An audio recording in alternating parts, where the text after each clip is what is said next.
Hey folks, Daily Landsblog for the 5th of October 2019. Just got back from Brandon, Manitoba. Never been to Brandon, Manitoba before. I have, however, as you may have heard me say, been to every province and every territory and a ton of different cities. The biggest cities like Toronto and Montreal and Vancouver, and then the big cities, the ones that are kind of in the middle, Calgary and Edmonton and Winnipeg and Saskatoon and Regina, and then the smaller communities like Hamilton, and then the kind of smaller still like Brandon, Manitoba. I guess there's about 40,000 people, on down to the smallest communities like Blythe, Ontario.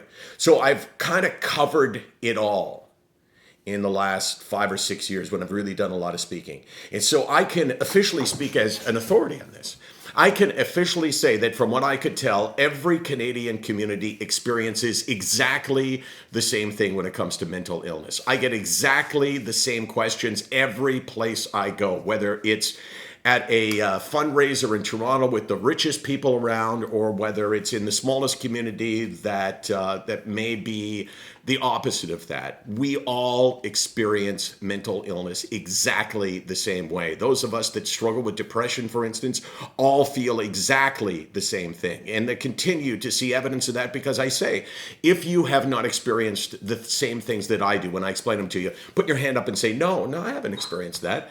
No one ever puts up their hand. We all feel the same things. But I keep getting asked the same question, which is, how do I know if I'm sick with the illness or I'm just struggling with the time in my life? I get asked this question all the time.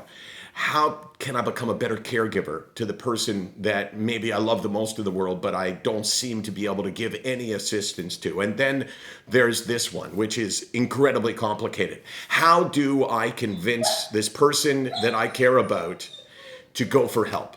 Because they keep denying it. Every single place I go, I get exactly the same questions. People think exactly the same way. We all experience it. So when they say that mental illness is universal, that it doesn't discriminate, I'm here to say that is so true. I'm continually amazed how we all feel the same thing.